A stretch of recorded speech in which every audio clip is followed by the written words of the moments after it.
Fantasy Football Show. Hello everyone, welcome to Clash of the Correspondents. My name's James and C.O.T.C is not with us today. He's made a decision that, as we've already got West Ham coverage today, that he's not needed. But it might well be actually that with just three people, we can get more from our experts from our respective clubs and understand a little bit more about them with a little bit less noise between me and C.O.T.C. So it's just me today, and I'm joined by, at 352, Adam, our Arsenal correspondent. How are you, mate? Good man. And we are joined by Chris at FI_FPL Addict 123, our West Ham correspondent. How are you, Chris? Yep, all good, James. Thank you. Good man. Right, Chris, if I can start with you, because C.O.T.C is walking around in a good mood at the moment. You know him, temperamental, mood swings from one week to the other in terms of whether he thinks you're going up or down. What's your current mood at the moment? It's got that little bit of hope, I suppose, based on the fact that we're actually fighting a little bit more, not so much the result. The result was important. If they'd come back and we'd lost it or drawn it, I had a feeling that would have been us down. We're still in the game, but everyone's winning, so we've got to pick up points where we can, really. It's doable. I think it's just, there are clubs down there that potentially could be worse than us. That's what I'm clinging on to, rather than that we're brilliant and we're the best team down there. It felt like a massive win with the fixtures are coming up, because I think you admit it yourself, you've got a really difficult run of fixtures coming up. The finish is not too bad, but you could have got yourself in a position, I think, if you'd lost Saturday, where it might have been too late by the time you got to the end. Whereas now it just feels a little bit more positive. And obviously, once you're ahead of it, you're in front, right? There's an opportunity to extend that again at the weekend. What did you make of, obviously, Antonio and Haller playing together up front? I thought they did quite well. I mean, Haller didn't really do much I didn't feel we did that much in the first half, and he's a little bit of a passenger. And you felt like he was, when you don't have the ball, you feel like you're almost a player down to a point. Antonio does what Antonio does. He just runs all day. He makes it difficult to defend for defenders. If you're playing against him, you're not going to get an easy game. If you make a mistake, he's going to be on it, and he's not going to give up. Haller improved in the second half. Obviously, his goal helped, and then I think with Antonio there and the fact that they were having maybe a positive effect, the crowd were, giving them good support, etc. He kind of responded, and he as after his goal, he started chasing things down a little bit more. He was winning a few challenges. I mean, his goal was a case in point of what you'd want him to do. He didn't have to be physical, but he was just, by his size and presence, he got that goal, and it was a good finish from that angle. I think it worked well in that game. I wouldn't necessarily use it in every game, depending on who we're playing. Do you think it will get used again on Saturday? It's tricky. It could do, because Arsenal, you can get at them, but I think I would personally prefer them not to, because I'd rather have Antonio up there and put an extra body in midfield, because that's sort of where Arsenal are going to play through. And that's where we probably would want to stop that supply, and then rely on, and because Antonio will make it difficult if he's on his own, and then try and see what we can get from the game, really. Now, awkwardly for Adam, we've obviously had this date penciled in for a little while. We're actually recording this Tuesday morning. At time of recording, we don't know if there's a potential double game week or not for Arsenal in game week 29. We do know that they blank now in game week 31 following the win at Portsmouth. I've not seen any of the game, Adam. Can you just catch people up to date a little bit with the Portsmouth performance? Yeah, sure. So it was quite a young side. I think there were maybe 6 players under 20. And it was a very much sort of doing the job performance, if that makes sense. It's the sort of performance that you don't really associate with Arsenal. Usually these away trips to lower league sides in the past, especially in the Cups, have caused us a lot of issues. Thinking back to Brentford, what was that, 2013? in the League Cup, where we really struggled on quite a poor pitch with a physical side, which I think it's fair to say Portsmouth definitely were. In the second half especially, we looked much more assured, much more under control. After Portsmouth, I thought fair play to them, played pretty well in the first half. But Reece Nelson looked really lively. Got 2 assists, one for Ngakia, who started again, which may be something we'll come on to later when we talk about Arsenal FPL-wise. And I think Portsmouth only really had, from memory, a couple of shots on target, maybe only even one. So it's another sign that the defensive solidity under Arteta is perhaps the most notable aspect that he's been able to improve. I don't think of anything else notable. Pablo Mari made his debut. He looked pretty solid. Obviously, you've got to take into account the fact that it is Portsmouth, it is lower opposition, but he's a left-footed centre-back, which we haven't had in a while, who's comfortable on the ball. He reminds me a little bit of Mertesacker, which might not fill you with a lot of confidence. No, it's just filled me with loads of confidence, mate. I was going to say, from a Tottenham perspective, I'm sure you're loving that. But in the way that he's not quick, but he's intelligent, so he doesn't need to be quick, if that makes sense. Okay. He's very good positionally, and I think smart centre-backs can make up for being slow, and he's definitely seems to fit that mould. So going forward, I think, to be honest, the only major worry for 2 major worries for me coming out of the game is Torreira, an absolutely horrendous tackle on him. Really looked like it could have been a bit of an ankle breaker. Reportedly, I think his father's come out and said it was only a sprain, but he was stretchered off, and it looked quite worrying at the time. And obviously Mike Dean was ref, so the Portsmouth player didn't get a red card. No VAR, right? No VAR, yeah. Interestingly, Matteo Guendouzi appeared to get yellow carded for sarcasm. I have seen that. It's hilarious. Performatively put the ball down for a free kick, which the peak of irony, receiving a yellow card from Mike Dean for that. But yeah, Torreira injury, probably definitely out for the weekend, or for the next game, I would assume. Not sure what the long-term prognosis is there. But also Arteta's comments about Maitland-Niles. I'm not sure if you guys have seen them at all anywhere. Basically, so a while ago, Maitland-Niles came out and said how he didn't like playing right back. Basically, this was back when Emery was manager. He's a midfielder, isn't he? Yeah, no, he is, to be fair to him. But basically, Arteta came out in the press afterwards and said that Maitland-Niles needs to sort of show that he wants to play wherever he's needed, and show that he wants to play for Arsenal, which is a little bit concerning. Given I've really liked him at right back, and I think he's a very promising player. Yeah, on Torreira, Adam, obviously at the time of recording we don't really know the prognosis in terms of how bad it is or isn't. But I know you've kind of spoken in the past about the importance to Xhaka of him. Can you elaborate on that a little bit? Sorry, the importance of what, sorry? Of Torreira on Xhaka's performance. Because Xhaka seems to really benefit from Torreira.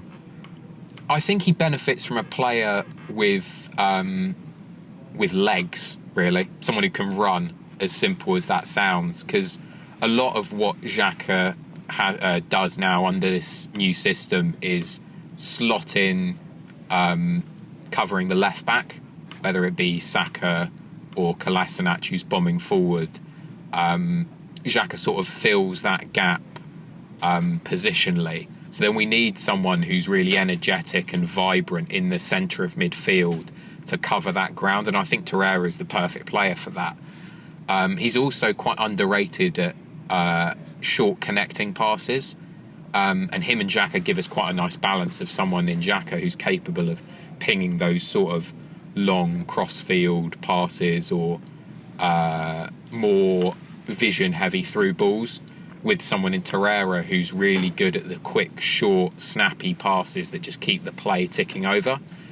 And interestingly, what we've seen in the past couple of games is Ceballos step in and perform a a very similar role from a passing perspective, but my worry is that he doesn't give the same defensive solidity that Torreira provides. And that probably Xhaka needs, I would guess. Yes, definitely. To go back to Murray, just one of the things I picked up there, which I wasn't aware of, you're saying he's left-footed. Now, David Luiz will normally fill the left-sided centre-half position. Does that mean a slight adjustment of role for Luiz? I presume he's first choice at the moment. Is that fair? Yeah, David Luiz definitely first choice. I thought he had another very good game. To be honest, I think he was a little bit suspect at times against Everton, but then you saw in his assist for Aubameyang, that lovely through ball. It's exactly what we signed him for. Those sort of defend. Ironically, you sign a defender for defence splitting passes, but it is those kind of that ball playing ability that we really signed him for. So it does look like now we've got two. If that is going to be the partnership going forward, and I don't know if it will be, because Mustafi appears to be still quite high up the rankings somehow. But if that is the partnership going forward, Mari and Luiz, that's quite a nice ball-playing set of centre-backs, and then that allows you to operate a more wing-back heavy attacking system, I think, because you're not relying on the inverted fullbacks that we saw Maitland-Niles perform early on. Is he quick, Murray? Is he quick? Yeah. Not really. No. So I always feel with Luiz, he's always better if he's got someone who's got recovery pace in behind. Because if he has a bad day, he's irrational in terms of he steps out of the line. He's stopped doing it as much now, but when Emery was still in charge, he was doing whatever he wanted, basically, and stepping out at bad times and leaving yourselves exposed behind. I always feel he's better if he's got coverage of pace. Now, if he's potentially going to move to right-sided centre-half, I guess you've potentially got Bellerin can come round on the inside as well as possible. But it's interesting to think that you're potentially moving towards two out-and-out ball-playing centre-halves. Yeah, it's on your Bellerin point, I'm slightly sort of concerned about him from a player development perspective, in that he's quite significant, especially in the flesh. You noticed how the drop-off, rather, in his pace. He's definitely lost a yard or two since his cruciate injury, which is understandable. And there've been a couple of articles on The Athletic about cruciate injuries and just how long it takes players to come back. And so you've got the year effectively out before they're even able to train properly again. And then I know Rob Holding has been talking about how it then takes effectively another year even just to get back up to full playing speed, really. So I think his form is something to monitor, definitely. His pace has dropped off, like you saw Richarlison burned him a couple of times in the Everton game. He got done on the outside against Olympiacos as well, which previously I don't think I ever saw him get beaten for pace 2 or 3 years ago. Yeah, I mean, he's had a run of bad injuries that have kept him out for significant periods. I think obviously he's going to have a destabilising effect on his development, possibly his confidence as well. It's obviously something that gets underrated in terms of how a player feels coming back from long-term injury and then another long-term injury. Also possibly a little bit of insecurity in terms of what coverage he's getting in front of him on that side. Might be an issue at the moment. I mean, what do we think of Pepe at the moment? I really like him, obviously. I think I spoke the last Clash of the Correspondents I was on. I highlighted him as a player to watch FPL-wise, and that's okay. No one bought him, mate. It's fine. I was going to say no, it's absolutely fine because no one listens to me, nor should they. But as the case usually tends to be with any time I say anything, it's only ever proved vaguely correct 3 months down the line. But I think he's getting more accustomed to his role in the team. I think having Ceballos as like a sort of extra midfield connector, an extra passer, someone who can pick him out with through balls, is good for him. So Ceballos freeing up Ozil a little bit more frees up Pepe a little bit more. I still don't think Ozil and Pepe can really function at 100% capacity in the same team, because you're effectively forcing two players who really want to run the midfield game into the same side, which doesn't really fit for me. We've seen he's been good at scoring those cut-ins, coming in from the box, a bit like how Chris is aware. Yeah, I was going to say, watch out for that, Chris. I'm not sure who you'll be playing at left back, but It'd be Cresswell. Cresswell, yeah. He's been quite settled, so he's not renowned for his pace. No, exactly, and so Yeah, but Masaraku's not renowned for his brain, so No. But I think in the Olympiacos game there was that clip of Pepe beating the same defender about 6 times then not actually ending up doing anything with the ball. So I think that encapsulated quite well his season in a way, is that he's clearly got the raw ability. It's just at times whether it's his decision making, his confidence, whether his teammates trust him fully, whether he trusts his teammates, or whether there's that cohesion there just yet to sort of fully realise his potential. I'm not quite sure. But I think... does he tend to stay quite wide, Pepe? Go on. Or does he tend to sort of cut... He can... I think he drifts. I think when he's on the ball, he likes to cut inside and shoot. And a lot of what he did in the French league, obviously playing for a much more counter-attacking side, is he would sort of operate more centrally. But we've seen him sort of pushed out wide and then sort of try and get to the byline to deliver something, or utilise the overlapping fullback either to give Bellerin the ball, who would then cross it, or sort of use that as a dummy and then cut inside himself and feed the ball inside. So he can do both. He is comfortable with both. Obviously, he's much better on his left foot, so I think he prefers to cut inside, certainly. I think Chris might be asking that question because of real concerns in the left back area. Would that be fair, Chris? I know Sudge really thought that Cresswell was underwhelming in the Southampton game and has been for a while. It seems like it's becoming a problem position a little bit. Would that be fair? Yeah, I think the difficulty for him it's partly his lack of pace, but I think where sometimes teams are targeting him. So what you tend to find, it's not so much.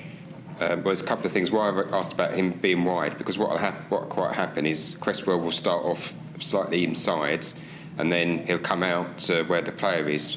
But if it's someone coming from, say, slightly deeper from midfield, that's where he's vulnerable, because he's got to go out to that player, and that player is too quick, will go past him, and quite often you'll get the midfielder or an attacker doubling up on him, because all they've got to do is basically be level with him, pass it beyond him, and he's beaten basically, and they're going to get crosses in, which is where I think we're vulnerable. Cutting in isn't so bad, because then you've got the centre back there, but that is a problem area. He does a good job in certain aspects, but the lack of pace is, if teams can exploit that, that's where they'll get crosses in, and we're not great at defending crosses. I can imagine Pepe relishing that one-on-one battle, because I think he's the kind of player that has a lot of I think he has faith in his ability to beat his man one-on-one. Like there was an interview that I'm sure won't at all get replayed on social media at any point in his career, where I think Guendouzi asks him, who's the toughest defender you've ever faced, and Pepe says something to the effect of, honestly, no one. So I think he backs himself in one-on-one duels, certainly. I think where he'd get more joy is not so, if it's one-on-one where he's got the space to start off with. If he's staying, or Cresswell's able to actually mark him, that's where Cresswell will do okay, because that's where the defensive part will come in and he'll be able to cover that. But if Pepe is off him or hanging back and then getting the ball played into him, or he's getting the ball from deep and then Cresswell's having to come across, he'll beat him all day long. You do, however, Chris, have plenty of pace in other areas defensively. Yes. And again, at the time of recording, we don't know. Obviously, the Spurs-West Ham fixture right now could be on in 31. Let's assume it is. Do Diop and Jeremy Ngakia come into contention for consideration for FPL managers at 4.3 and Ngakia 4.0 respectively? Yeah, I'd say Ngakia he's quite raw. On Saturday, you could see because of his age and experience, he was caught out a couple of times. But then other times he'd be equally brilliant, where he'd get in, make key tackles or interceptions. He got into a little bit of sort of almost like physical, I wouldn't say physical battles, but where it's basically his strength wasn't quite there. So he's got the pace, so he can recover in a different way to Fredericks. He's not as quick as Fredericks, but he's probably more defensively minded. He doesn't go forward as much. He's only 4.0 in FPL, so again, I couldn't really recommend a West Ham defender in any game because they're prone to a mistake from anybody. I know Fabianski gets labelled Fabianski, but he's been probably one of our more reliable players, all bar the Liverpool game. But yeah, as I say, with a defender, you're in the lap of the gods, really. And I don't think he might get the odd assist in Ngakia, but he's not storming forward like Fredericks does. So he's not going to get you anything. The centre backs, Diop and Agbona are both getting on the end of things and looking to score. I think Agbona thinks he's turned into some sort of Italian sort of superstar who's doing overhead kicks in the box at the moment, but he's trying to get on the end of stuff as he's Diop. So.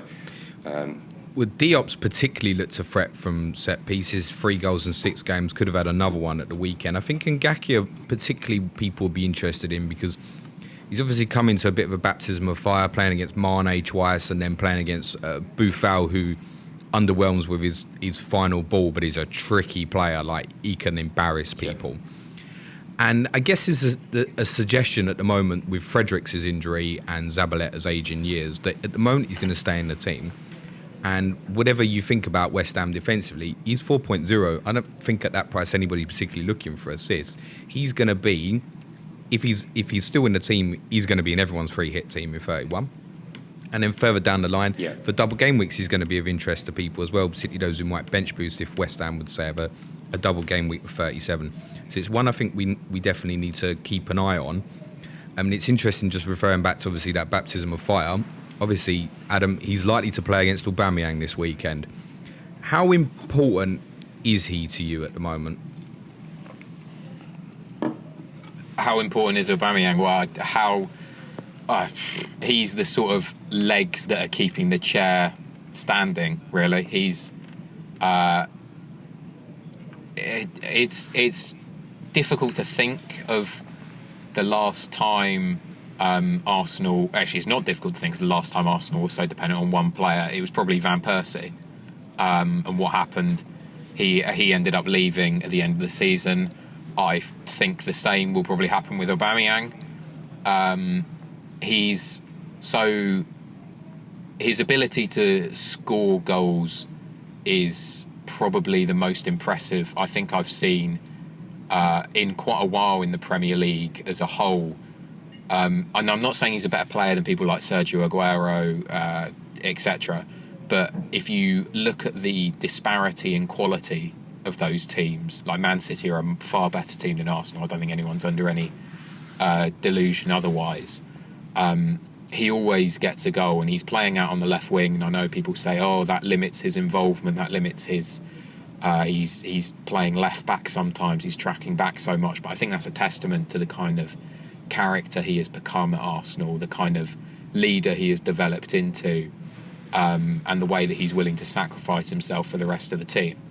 Really, and FPL-wise, I say it all the time. I don't think him playing out on the left limits his FPL potential output. He's a very low touch involvement kind of player anyway. Even when he has played through the centre in his career, he's not the kind of guy that's going to get a lot of key passes, a lot of assists, a lot of sort of XA and that kind of thing. He's very much a ruthless, lethal finisher. That 120th minute gaff against Olympiacos aside. He's in your FPL side at the moment. If we do end up with you playing twice in 29, is he automatically your captain? Yeah, to be honest, I'm pretty... I think he might even have the armband for me at the moment for this game week. So, yeah, I think he would... If it's a double for Arsenal, I think he'd definitely be my captain, yeah. It's on the point about, you're right, him playing on the left wing doesn't diminish his FPL output. It's when he plays on the right wing that he tends to be much more isolated, much more marginalised from a goal involvement perspective. So that is something to watch out for. Say Arteta really does think, right, now I want to focus on next season, start to introduce Martinelli more into the Premier League side and put Martinelli on the left, you're then likely to see Aubameyang shift out onto the right. So that's sort of something to monitor. Not something I think will happen at all necessarily, but just something to keep an eye on. Interesting. So you're potentially, for you this coming game week, Adam, and we'll come on to your ranking in a minute because you're doing very well, you would potentially, because you own Salah as well, you'd potentially go Aubameyang versus West Ham rather than Salah v Bournemouth, even if it's just a one game anyway. Yeah. Wow, that's a big call. You're just outside the top 50k at the moment. Going well, pal. Yeah, it's been a nice little run ever since my wild card. Really, I pulled it quite early, which is always a bit of a risk, especially with the doubles and blanks upcoming. So these next few weeks are going to be a real big test of how future-proofed I was able to make that. But I'm feeling pretty confident. I think the big call on the wild card that sort of I fell the right side of was the Aubameyang versus Aguero debate, and I think that's kind of been the key factor, but also sort of small differentials, if you like Richarlison, keeping him in there has proved pretty nice over players like maybe Mahrez, and I've had Ings for quite a while. I know he hasn't been too hot, and a lot of people are thinking of selling him, me included, but having him over some of the other options around that price bracket for a while has served me pretty well. But maybe we're sort of coming to the end of his time in a lot of our teams. So that's certainly something I'm considering in the future. Now we know obviously you're not going to play them in 31 for those who are not building towards a free hit there. I think possibly following this Newcastle fixture this weekend, a few will start looking at alternatives like Calvert-Lewin, Jota. Who knows, Chris? Maybe even Sebastian Haller. You're not doing too badly either, Chris, just inside the top 400k. How do you feel your season's going?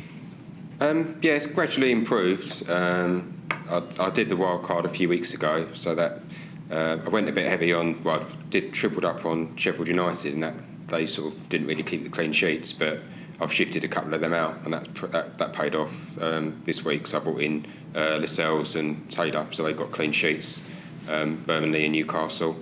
And I'm trying to change the strikers because the midfield, aside from maybe sort of the premium guys and a couple of ones, the strikers are doing pretty. There's quite a good range of strikers. There's more choice, so you've got a lot across the budget. So if someone's not playing well, you can switch someone out. It's a little bit easier. The trouble with the midfield is you've got two or three guys in very different sort of price points. So you end up, if one of them is not performing, you either get stuck with someone who's expensive or you're stuck on... The cheaper ones aren't too bad, you can shift them around. But I've moved up. I think I've probably halved my rank in about 6 or 7 weeks. So hopefully that continues. Good. Have you used your free hit? No, I've still got the free hit, and I've still got the not triple captain, the bench boost. So with the free hit, it's a little bit wait and see. Last year I planned so much for the blank week that you end up with sort of gaining about 20 points, but you end up losing sort of 60 or 70 points on other teams in the weeks before it. So I've got it in mind. You absolutely can get too bogged down in focusing on that blank. It's a mistake that I'd put my hands up and say that I've made in the past, particularly last year I did actually. I think this year with the gap of the 5th rounds being quite late, kind of coming into 29, it's not been as focused for people who have had their set strategy. Obviously, as I said, we're recording Tuesday morning, so at the moment we don't really know, obviously, if you're going to play in 31 or not. Hypothetically, Chris, if Tottenham and West Ham did go ahead in 31 and you were to use your free hit chip, how many West Ham players would you be keen to have? Antonio I'd like, from a perspective that he always seems to do quite well against you. Thanks. But his price is a bit awkward, 6.9. There's a few really. I mean, if I was just looking at cheap players, because if it's a free hit, it doesn't matter. You're not stuck with them. So I probably would put Antonio in for that reason. Other than that, it's the midfield's a bit. Possibly Fornells. He played really well on Saturday. Although my concern with him is I'm not convinced Moyes is. He's almost reluctant to play him. He almost feels like he's got to play him, but he any excuse he'll take him out. But then maybe it's just a case of he's gone through all the players he thinks should play, and at the end of the day, Fornells set up 2 really good goals on Saturday's passes were pinpoint. So possibly him. And then, like I say, if you wanted to put a defender in because of the price, and you were looking for 4 million defenders, which are in short supply, then you've probably got Ngakia. Wouldn't expect to get much out of him, but if he's there just to get another player in, then that's no big issue there, I'd say. Even if you weren't playing the free hit, and you could bring him in, because it wouldn't matter if you've just got him on your bench in another week. And Adam, just before we wrap up, obviously if the double does come around for this coming game week, do you have any intention to add any Arsenal to your squad? No, I don't think so. I think because I'm sort of in that position where I haven't, like Chris was saying, I haven't really sort of gone too heavy focusing on the blanks as much as I did last season. Because like you were saying, James, it's sort of it can be to the detriment of the rest of your season. I'm not really sure yet whether I'm going to use my free hit or not on that blank. I'll see how the cup fixtures lie out, and also I don't really know where else I'd go. I've seen a lot of talk of Bellerin, but like I've been saying, really, I don't see necessarily the same attacking output or the attacking potential rather that is that you could have said in seasons gone by. Do I want to use a 9.5-ish million spot for Pepe? I'm not too sure when one of the games is going to be against Man City. Do I want to invest in someone like Ozil? I think you probably know the answer to that. And then goalkeeper transfers, it's never really worth wasting it. I think everyone has learnt this season from the Pope debacle, just stick with what you've got in that respect. Yeah, I agree. So no, I wouldn't be looking unless I was going to hope that Ngakia started one of the games and got sub minutes. Maybe I'd look at him from Mason Greenwood as a possibility, but what that's about not something I'm planning on doing. Saka, Adam? Because there's a few obviously talking about him, just not this game week, but beyond as well. Where do you see his status now? He's up to 4.6 million. I think a lot are looking at him as fifth midfielder at the moment. I think he's a useful filler in that fifth midfielder spot. Like if I had, that's not the setup of my team necessarily, but if I was looking at sort of a 4.5, 4.6 priced midfielder just to come off the bench or fill a gap in the squad, I don't see any harm in it. I'm not sure I'd be able to confidently say he is a definite starter, given Tierney is edging closer back to fitness. He was taking part in full training recently, so I don't think it'll be too much longer before he's back in the starting lineup. And I think Arteta will be quite keen to sort of see how he is able to adapt into his system. So yeah, I don't think he's a terrible option, but I wouldn't rely on him as a starter. All right. Cool. Just finally, just before we wrap up, Adam, obviously you mentioned Nketiah's 4.3. What's the situation with sort of him? Martinelli's 4.6, Lacazette. Where is it at the moment? That's a tough one to say. Lacazette obviously has seniority in terms of like experience, age, but his form has been off for quite a while. Fitness-wise, I don't ever really think he's recovered from his pre-season injury. He looks quite sluggish. and in the warm-up games, in the warm-up rather, to I think it was the Olympiacos game, he was shanking shots all over the place. Like, his accuracy was really quite poor, and I know not necessarily you want to take much away from warm-ups, but it sort of spoke to me of someone who's just really not quite there at the moment, and you would have hoped after a couple of goals recently he'd start to find his groove again, but I'm sort of quite concerned about his form. So because Ngakia started against Portsmouth, maybe that means Lacazette starts, but I wouldn't be going anywhere near him FPL wise, certainly. Martinelli I think is more on the fringes, so I would say Ngakia is a more likely starter than him. But okay, noted. Just before we go, lads, Adam, we'll start with you. Prediction for the game against West Ham at the weekend? I'm going to go 2-0 to Arsenal. Oh, clean sheet. Yes. You've been smoking? Not just yet. Chris, prediction? Thinking either 3-1, possibly 2-1. I'm not sure how we approach this game. It's quite a difficult one. Because what, to you? You've definitely been smoking, mate. No, to Arsenal. I'm not that. There's only water in it. Good lad. I would wish you both luck this weekend, but I'd probably be lying. On this occasion, Chris, you can have my full good luck on this one.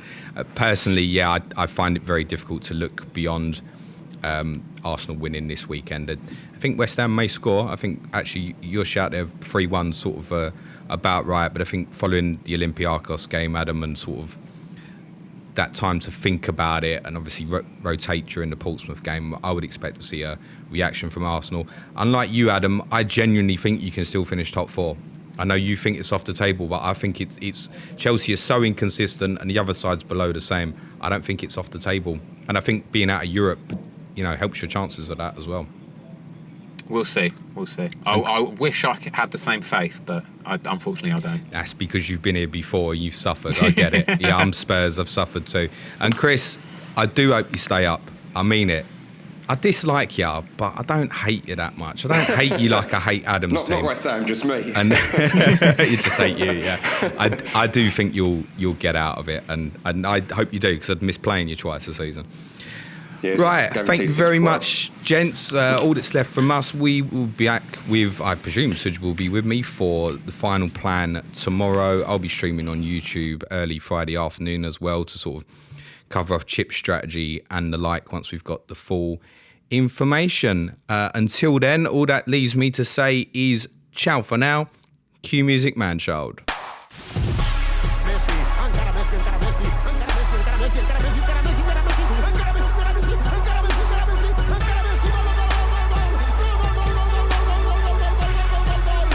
Fantasy Football Show.